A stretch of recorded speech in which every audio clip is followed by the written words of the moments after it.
बहुजनांचा idol आणि असंख्य बहुजनांच्यावर प्रेम करणारा आमचा नेता माननीय विशालदादा पाटील। अरे एकच वादा, अरे विशालदादा तुम आगे बढ़ो, अरे विशालदादा तुम आगे बढ़ो। विशालदादा पाटील आजच्या आमच्या अर्ज भराच्या पदयात्रेनंतरच्या सभेला मंचावर उपस्थित असलेले सर्व मान्यवर, मोठ्या लोकसंख्येनं या ठिकाणी उपस्थित असलेले काँग्रेस पक्षावर, आमच्या कुटुंबियांवर, कदम कुटुंबियांवर, सरकारांवर, आम्हा सर्वांवर प्रेम करणारे असंख्य कार्यकर्ते, बंधू भगिनी मित्र, सर्वात प्रथम मी आभार मानू इच्छितो मंचावर उपस्थित असलेले माजी मंत्री, माजी आमदार, कवठेमंकाळचे आवाज, मराठ्यांचे आवाज, शेतकऱ्यांचे आवाज, माननीय अजितराव घोरपडे सरकारांचा। आज मोठ्या संख्येनं त्यांना मानणारा वर्ग मिरजपूर भाग, कवठेमंकाळ, तासगाव या परिसरातून आपल्या या अर्ज भरायच्या कार्यक्रमासाठी ते स्वतः घेऊन उपस्थित राहिले।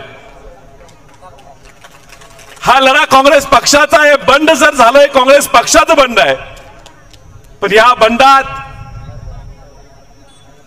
त्यांनी खूप महत्वाची भूमिका घेतली आणि धाडसानं आज इथं उपस्थित राहून त्यांच्या असलेल्या संघटनेच्या विकास आघाडीच्या माध्यमातून आपल्याला पाठिंबा दिला। मी त्यांचे आभार मानतो।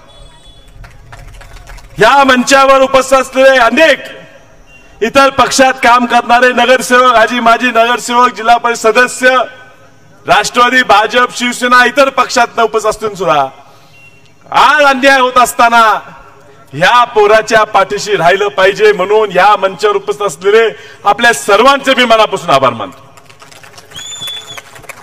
जत तालुक्याचा आमदार म्हणून प्रतिनिधित्व केलेलं, कित्येक वर्ष जतचा आमदार जे ठरवत होते, धाडशी शब्दाला जागणारा नेता विलासराव जगताप यांनी कालच त्यांच्या सर्व कार्यकर्त्यांसमवेत आपल्या उमेदवारीला पाठिंबा दिला। त्यांचं सुद्धा मी मनापासून या ठिकाणी आभार आणि अभिनंदन। काल परवाच डॉक्टर बाबासाहेब आंबेडकरांची जयंती झाली। त्यांचा जे वारसा चालवतात, ज्यांच्याकडे आपण सर्व पुढे पाहतो, नजरेनं पाहतो की पुढे काहीतरी ह्या देशातल्या सर्व घटकांना एकत्रित करायचं काम करतील, दलित आणि मागासवर्गीय समाजासाठी काम करत असताना मराठा आंदोलनाला सुद्धा पाठिंबा देणाऱ्या, धाडस करणाऱ्या प्रकाश उर्फ बाळासाहेब आंबेडकरांनी सुद्धा वसंतदादांच्या नातवाला मी पाठिंबा देणार आहे जाहीर केलं। त्याबद्दल मी त्यांचे आभार मानतो। राज्यातले बाळासाहेब आपल्या पाठीशी आहेत, पण आज नाव घेता येत नाही, पण जिल्ह्यातले बाळासाहेब ताकदीनं त्यांचे सर्व कार्यकर्ते या ठिकाणी उपस्थित राहून पाठिंबा देत आहेत। मी बाळासाहेबांचे सुद्धा मनापासून आभार मानतो, आपल्या सगळ्यांचे आभार मानतो।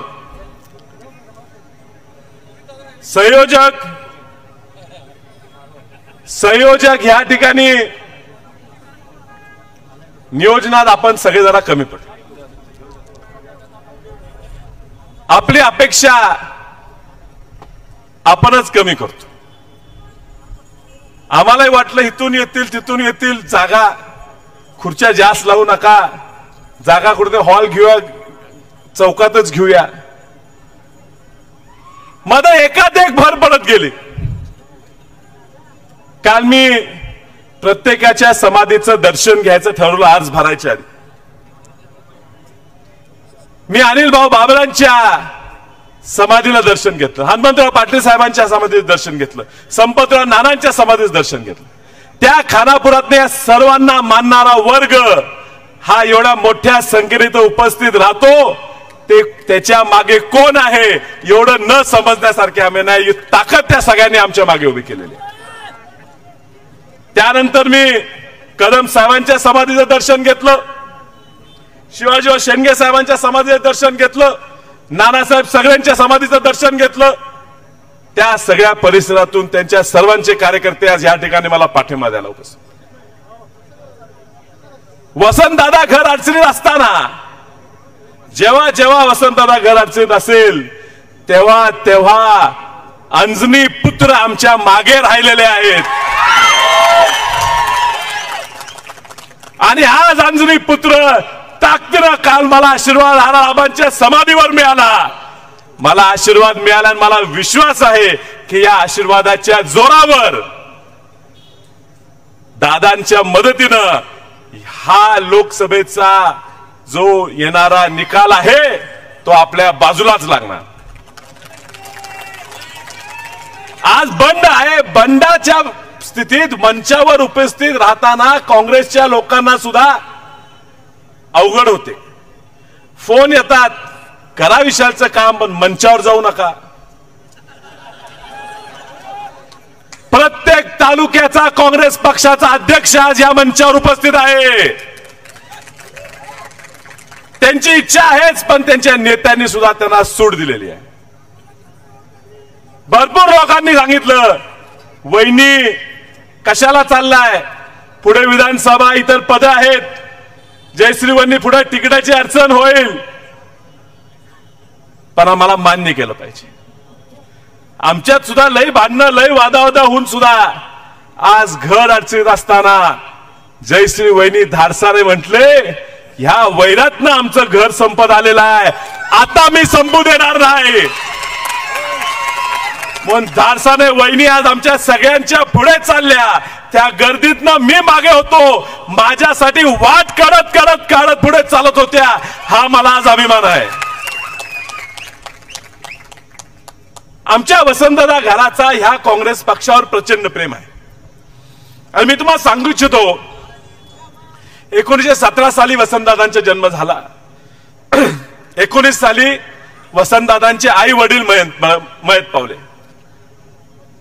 2 वर्ष व्हायच्या आधी वसंतदादा अनाथ झालेले. लोकांनी साथ दिली, पाहुण्यांनी आधार दिला.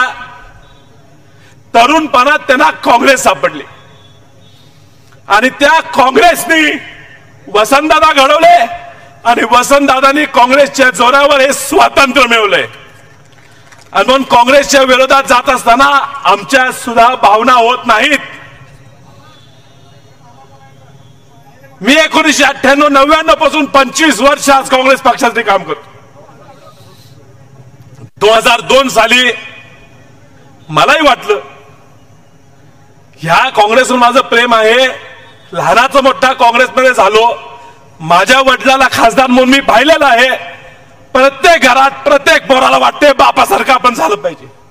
मलाही वाटलं त्या घरात जन्माला आलो, माझी काय चूक झाली, माझ्या आजासारखा बापासारखा मला व्हायला पाहिजे असं वाटलं म्हणून माझी काय चूक झाली. मी स्वार्थासाठी लढत नाही. पण 2002 साली मी पहिला म्हटलो मी काम करतोय जिल्हा परिषदेत, मला जायला पाहिजे. पक्षाच्या लोकांनी सांगितलं घराने बाजी होईल, तू जरा थांब. मी थांबलो. लोक म्हटली थांबलो. 2005 साली माझे वडील वारले. मी उभारलो पाहिजे असं मला वाटत होतं. उमेदवारी आमच्या घरात मिळाली, मला मिळाली नाही. तक्रार केली नाही. लोक म्हटले विशाल थांब, कामाला लाग. सगळ्यात पुढे मी पडलो. ज्या वेळी काँग्रेस पक्षाचं तिकीट मिळालं मला थांब म्हटलं, मी थांबलो. 2019 ला सगळे म्हणते विशाल उभारला पाहिजे, पक्षाने तिकीटच सोडलं. मला बोलवून सांगितलं विशाल तू उभार, दुसऱ्या पक्षात उभार, आम्ही ठराव करून देतो. पक्षावर एकतर्फी प्रेम. मी पण दुसऱ्या चिन्हावर जाऊन लढलो. परत आलं. 5 वर्ष पडल्याच्या दुसऱ्या दिवसापासून कामात आहे. ह्या सांगली जिल्ह्यात पूर आला तर खासदार कुठे होते? प्रत्येक गावात पुराच्या जाऊन पुराची मदत देऊन, किट वाटप करून, पडलेल्या घरांची पाणी करून फिरत असताना कोण वाळू कुठे सापडते का हुडकत होतं, कोण प्लॉट कुठे मिळते का बघत होता. त्यात आम्ही पुरात फिरत होतो. पूर गेला तोर करून आला. लोक घर सोडायला तयार नव्हते. खासदारचे कार्यकर्ते म्हणत होते खासदार जगला पाहिजे, लाखोंचा पोषणा जगला पाहिजे म्हणत होते. आम्ही रस्त्यावर उतरलो. भारतात पहिल्या कुठल्या कारखान्याने सॅनिटायझर निर्मिती केली असेल तर आमच्या वसंतदादा कारखान्याने केली असेल. प्रत्येक शेजारच्या मोठ्या मोठ्या म्हणणाऱ्या कारखान्याने सॅनिटायझर विक्री करून कोट्यवधी रुपयाचा नफा केला. आम्ही मात्र सॅनिटायझर घरटी मोफत वाटलं. 2020 साली. आज 24 आहे. अवकाळी प्रश्न आला, द्राक्ष बाग गेले, त्या ठिकाणी आम्ही गेलो. ज्या ज्या अडचणी आल्या, दुष्काळ पडला, आम्ही गेलो. लोकांच्या सुखात दुःखात लोकांनी आम्हाला सामावून घेतलं, आम्ही त्यांच्यावर गेलो. आणि निवडणूक जवळ आल्यावर, वातावरण चांगलं होऊ लागल्यावर परत डाव रंगू लागला. परत राजकारण आडवं येऊ लागलं. परत ह्याला थांबवलं पाहिजे ह्याच्या बैठका होऊ लागल्या. मी ठरवलं ह्यावेळी कुणाच्या वादात जायचं नाही. कोणीतरी काल बोललं जुना वाद अजून आहे. वसंतदादांनी सांगितलं होतं ज्या दिवशी राजाराम बापू वारले त्या दिवशी वसंतदादा म्हटलेले बापू गेले वाद संपला. आमच्या दृष्टीनं ज्या दिवशी राजाराम बापू वारले त्या दिवशी वाद संपलेला आहे. तुमच्या मनात अजून वाद असेल तो तुम्ही संपावा. आमच्याकडनं ह्याच्या पुढच्या वादाची भावना असणार नाही. म्हणून येत असणारा राजाराम बापूंच्या पुतळ्याला नमन करून आशीर्वाद घेऊन मंचावर सुद्धा त्यांचा फोटो लावून आम्ही या ठिकाणी प्रचाराला शुभारंभ केला. हा वाद मिटलेला आहे. कोणीतरी आरोप करणार शेतकऱ्याचा मुलगा खासदार झालेला तुम्हाला पाहत नाही का? या वसंतदादा घराने शेतकऱ्यांच्या कष्टकऱ्यांच्या मुलांना कार्यकर्त्यांना परत द्यायचं काम केलेलं आहे. आमची तीच भावना आहे की शेतकऱ्याच्या मुलानं आमदार खासदार झालं पाहिजे. पण शेतकऱ्याच्या मुलाला फसवून त्याचा बळी नाही गेला पाहिजे ही सुद्धा पाहायची जबाबदारी आमची आहे. त्या पैलवांना विनंती आहे, राऊत साहेब आधीच इथं येऊन लय काय गोंधळ घालून गेलेत. ही सांगली सुसंस्कृत सांगली आहे. इथं भाषा शोभणारी बोलावी. आपल्यावर खूप चांगले संस्कार आहेत. त्यामुळे त्यांच्या पुस्तकातले शब्द इथं वापरून भावना वापरून लोक आणि चिडीला पेटतील. त्यामुळे आता राजकारण जर करायचंच असेल तर ते आता सगळ्यांनी संयमाने करायचं, भाषा सांभाळून करायची. मी परवाही सांगितलं ज्या शिवसेनेला आवाज वसंतदादाने दिला, मराठी माणसाचा आवाज म्हणून तो तिथं घडवला, तो आवाज त्याच वसंतदादांच्या विरोधात वापरला जातोय हे दुर्दैव आहे. पण आम्हाला भान आहे की लढाई ही भाजपच्या विरोधात आहे, आपल्या आपल्यातली नाही. आणि म्हणून आम्ही मंचावरचे सगळे लोक या एकाच हेतून इथं उपस्थित आहे की भाजपचा पराभव झाला पाहिजे. आज पहिलीच बैठक आहे, अजून खूप फड रंगणार आहे. पण आजपर्यंत मी जो निर्णय घेत आलोय तो तुमच्या सगळ्यांच्या म्हणण्यानुसार घेत आलो. मी जेव्हा जेव्हा उभारलो तुम्ही थांबा म्हटलं, मी थांबलो. तुम्ही आज भरण्यासाठी सरकार आपण काँग्रेस पक्षाच्या 38,000 लोकांना फोन गेले की विशाल पाटलांनी काय केलं पाहिजे हे तुम्ही सांगावं. 37,992 लोकांनी सांगितलं की विशाल पाटील तुम्ही अर्ज भरा. त्यातल्या 36,812 लोकांनी सांगितलं तिकीट नाही मिळालं तर काढायचं नाही. मग काँग्रेस पक्षावर आमचं प्रेम हे एकतर्फी आहे. जुन्या काळात हिंदी पिक्चरचे गाणं होतं, एक दुजे केले असं गाणं, पण पिक्चर नाव माहित नाही. पण कितने भी तू कर ले सितम हंस हंस के सहेंगे हम, ये प्यार ना होगा कम. त्यामुळे किती जरी आम्हाला छळ, किती जरी त्रास दिलं तरी काँग्रेसवर आमचं प्रेम कमी होणार नाही.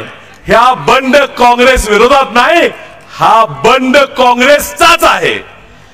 काँग्रेस पक्षाचं चिन्ह शिवसेना लढते, आमचं चिन्ह नेलं. राष्ट्रवादी म्हणते आमचं चिन्ह नेलं. सांगलीकरांचं तेच भांडण आहे. काँग्रेसचं चिन्ह तुम्ही नेऊ पाहताय. तुम्ही आम्हाला चिन्ह दिलं नाही तरी वेगळ्या चिन्हावर या ठिकाणी काँग्रेसचाच खासदार निवडून येणार.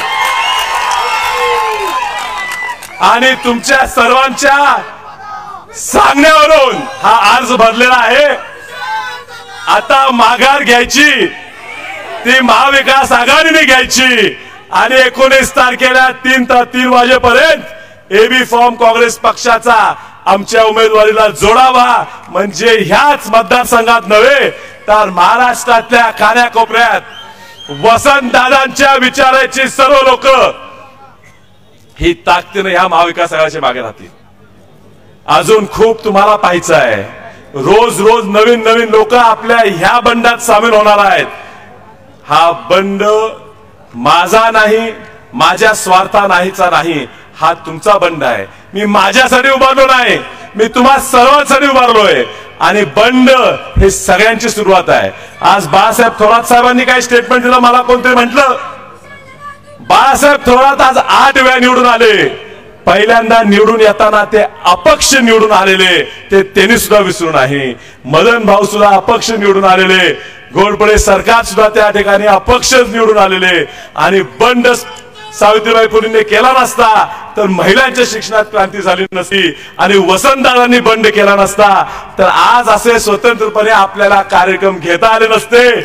बंड ही सांगलीची परंपरा आहे, सांगलीच्या रक्तात बंड आहे आणि हे यशस्वी करायची जबाबदारी तुमच्या सगळ्यांच्या जीवावर आहे.